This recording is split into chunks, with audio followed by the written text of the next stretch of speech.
Fog hangs over a clustered wood, crowned shy of each other. Stumbling through an eerie stillness came a boy, rifle clenched tightly in both hands, eyes nervously scanned around, the fight senses overriding bounds of his endless nerve.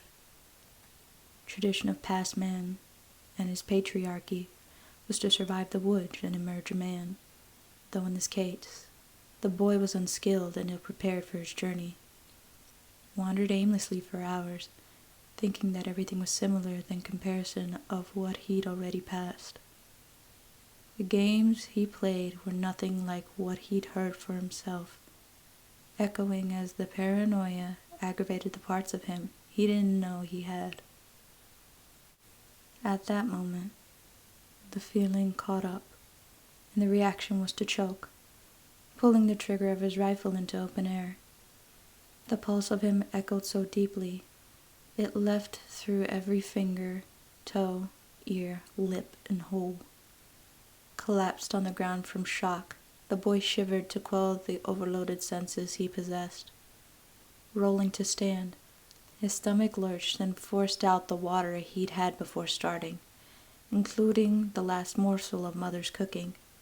Seeing this, his hand punched, hitting a nearby tree trunk. His hand felt broken, though he'd never hurt anything in his life before now. Even so, his hand moved again and again and again, in a confused rage. Still quivering, the words of his father, who'd heard it from grandfather, echoed in thought, doing little to help his anxiety.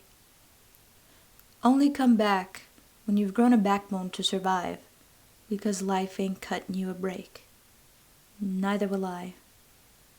Following a bit of dignity and remembering he needed to grow balls, the boy stood up, shaking still as he took a deep breath, waving off the pain of his hands and picking up the rifle again to keep marching.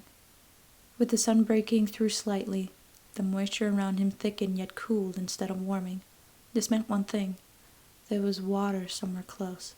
Shouldering the rifle, Boy drew his knife, and he knelt down to feel for any vibrations with his hurt palm.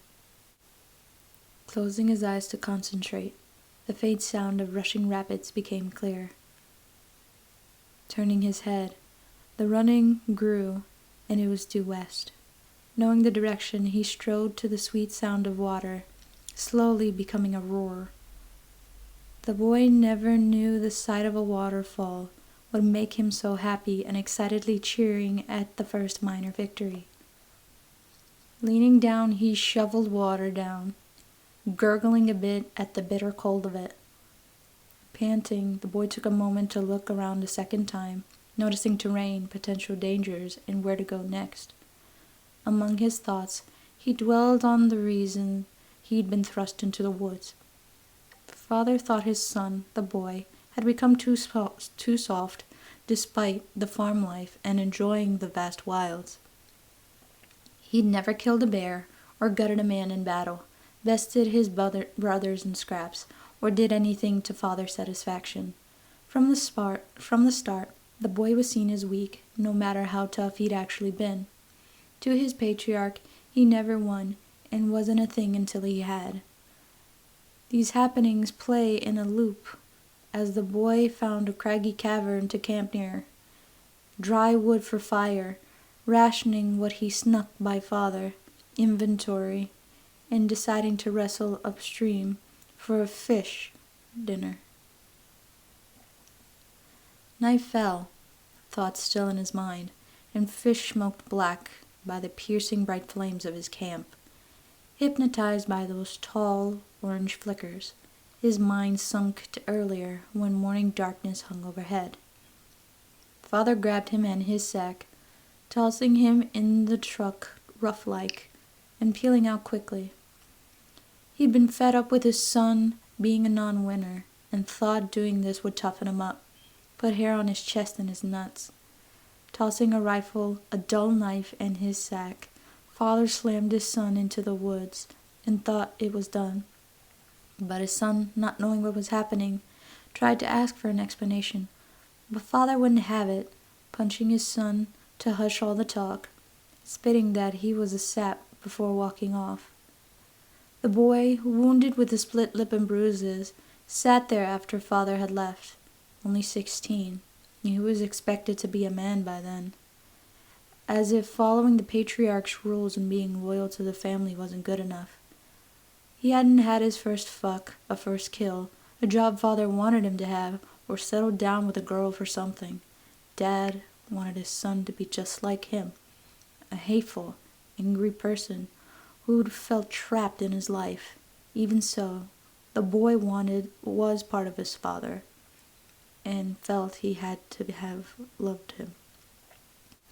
Days passed, moving from place to place and finding a way back. The young man, who'd been left to himself for a while now, lingered on his father's words, teachings, and new ideals he'd come up with of his own. He wasn't a double and couldn't be his father's man. Fighting against this truth, the young man thought, was lying to protect father's pride and cut his own coming of age. Recognizing the hills, rocks, and trees, he felt relief but tasted a puckered sourness. Father wouldn't welcome him, and he'd refuse mother from doing so too. He always thought it was his son to be taught a lesson in toughness and not suck on the tit for too long. The sour flavor never went away until the hairs on the young man's neck stood up something fierce. Panic settled in quickly, but he turned it into flight, ready to take down anything. Grumbling came closer, revealing this large brown dog, keen to a fox-sized wolf. The noises sounded hungry, and the fangs meant business. While this moment had no measure of his defining moment, the young man drew his knife, and felt to make this personal, white-knuckling the knife as he had the rifle this first day. He let out a berserker-type cry and charged like the wolf had thought to. Foolish as the young man felt, digging his knife into the flesh of the wolf sent enough adrenaline to ignore the scratching against his own skin. The young man attacked with reckless abandon, letting go of every moment he'd wanted to fight against father, best anyone who called him weak, and others getting run over into this creature who'd crossed him. Covered head to toe, with the wolf now dead, he still attacked until a second berserker cry rang through the hollows of the wood. In an eternal moment, his hand released the knife, knuckles crackling. In the tense calm, the young man sighed, cleaning his weapon and sheathing it. Grabbing the scruff of the wolf's neck, he pulled it to a flatter area and sat it there while setting up a fire, singeing his burning gashes and building up his flames. He thanked the wolf for being forgiving and cut him apart to eat. Having packed a lot of water from the stream, the young man boiled a bit to cleanse what seemed too gored and cooked others over the pan. A partial skinning was meant to be brought back, but that was for another reason now. In the dark of night, exhausted but still soldiering on, the young man reached his kinsland. Carrying a torch, lit an odd red, his presence was known. Familiar faces stared, and his family came to see how he'd changed. In typical fashion, father disapproved that the young man wasn't groveling and kissing his feet like an obedient bitch. But the young man couldn't find a care for his dad as he threw the pelt against his chest. Then walked past father and those with waiting eyes for the young man. Taking a bigger sack, he began to pick the essential things he'd missed before and shuffled them in. Father rushed in, screaming at the young man for being disrespectful to the patriarch and not showing his manhood. Blocking this out, he kept on packing more things before going to push past father, who refused to let that happen. Instead of taking the punch, he'd pushed back and chopped back at father's throat. Stunned by this pain and rebellion, the young man strode off, again walking past eyes and his dad's shame. though his heart held sorrow and a salted taste coated his mouth. He said the first words in a long time, but the last anyone heard since. Goodbye to you.